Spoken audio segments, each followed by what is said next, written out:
आज हम लोग बहते हुए द्रव में कौन सी ऊर्जाएं होती है उसके लिए व्यंजक क्या होता है ये जानेंगे। बहते हुए द्रव में कौन कौन सी ऊर्जाएं होती है उनके लिए व्यंजक लिखिए। तो इस टाइप का क्वेश्चन आता है ना।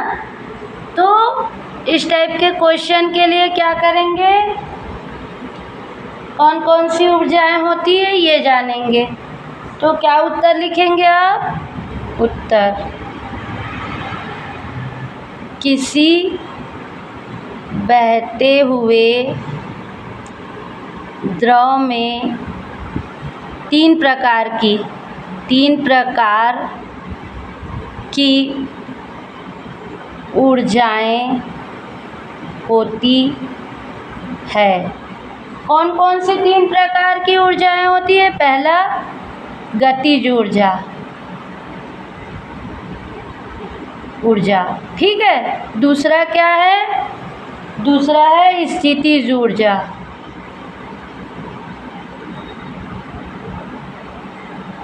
और तीसरा क्या है? दाब ऊर्जा,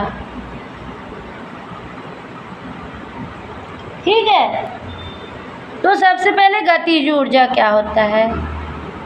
गतिज ऊर्जा है द्रव की गति के कारण गतिज ऊर्जा होती है, ठीक है।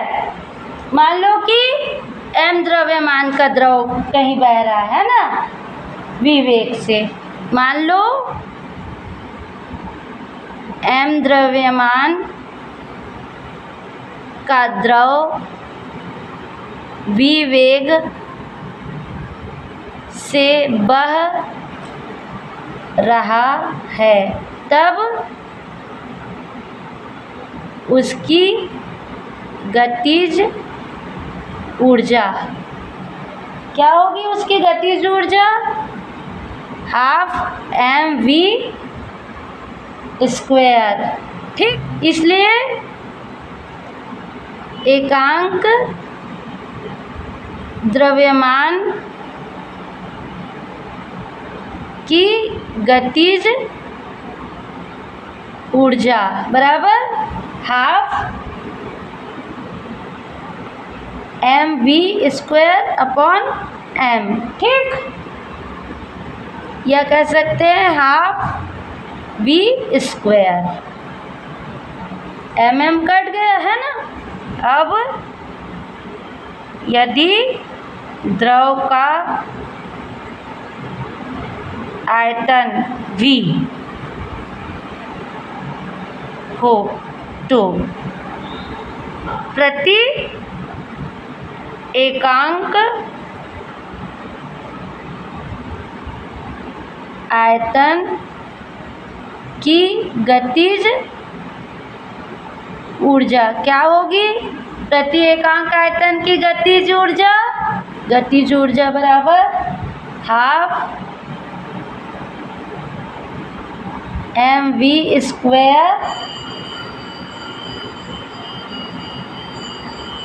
Upon v। ये कैपिटल V है ना। और ये क्या है? Small v, half dv square, जहाँ d बराबर m अपॉन v है ना। क्या है? द्रव का घनत्व। सेकेंड स्थितिज ऊर्जा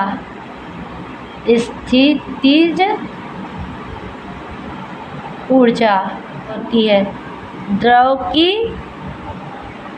स्थिति के कारण उसमें स्थितिज ऊर्जा होती है।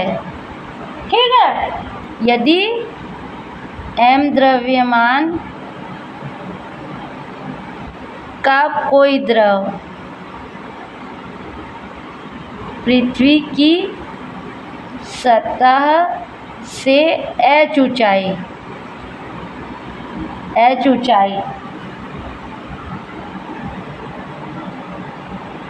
पर स्थित है, तब उसकी स्थितिज ऊर्जा क्या होगी? द्रव्यमान m, जो गुरुत्वीय त्वरण लगेगा वो, और ऊंचाई।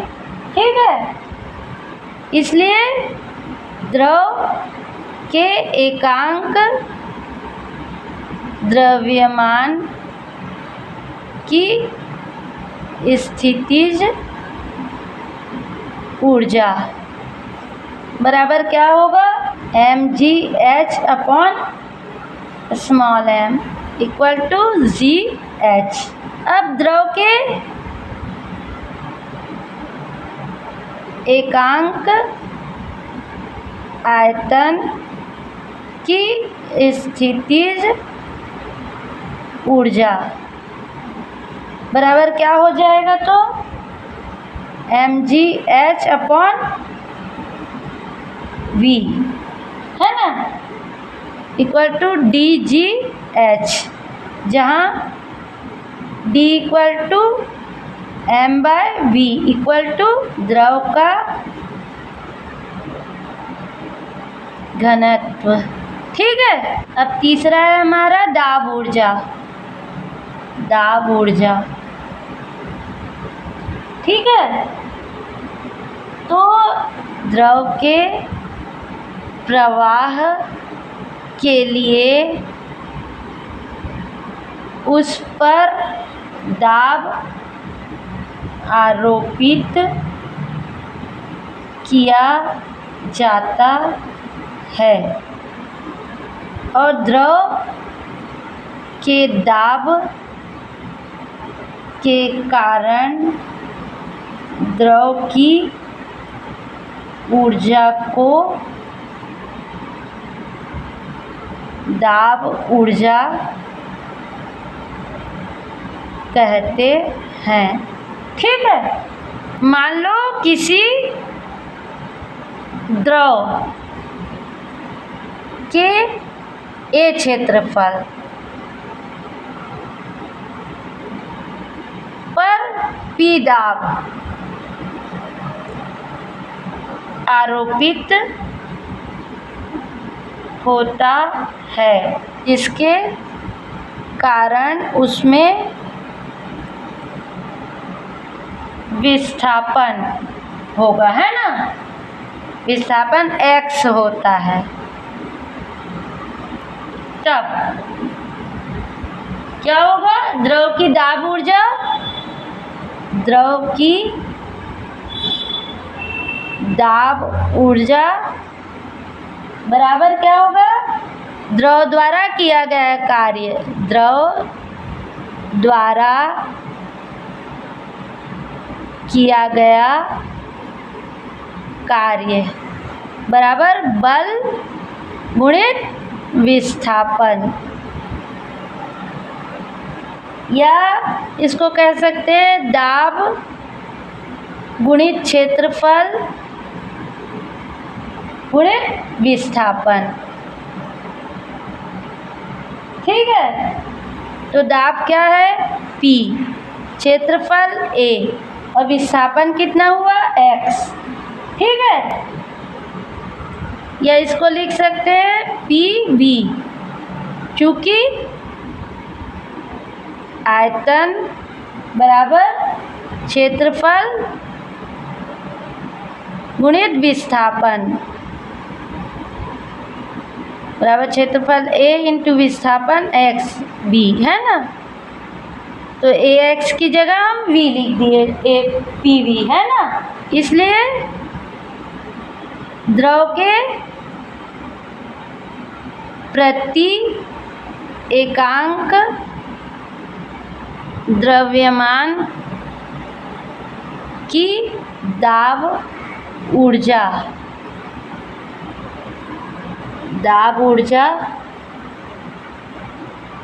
बराबर क्या हो जाएगा?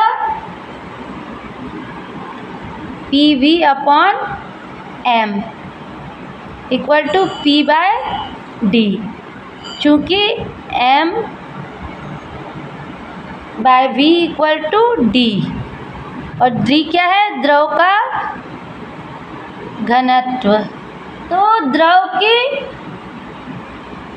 द्रव के प्रति एकांक आयतन की दाब ऊर्जा ज्ञात कर लेते हैं ना। दाब ऊर्जा बराबर PV/V। तो V कट गया, ये आ गया P। तो ये तीनों प्रकार के बहते हुए द्रव में ऊर्जाएं काम करती हैं, है ना। उनके लिए हमने व्यंजक निकालना सीखा। ठीक।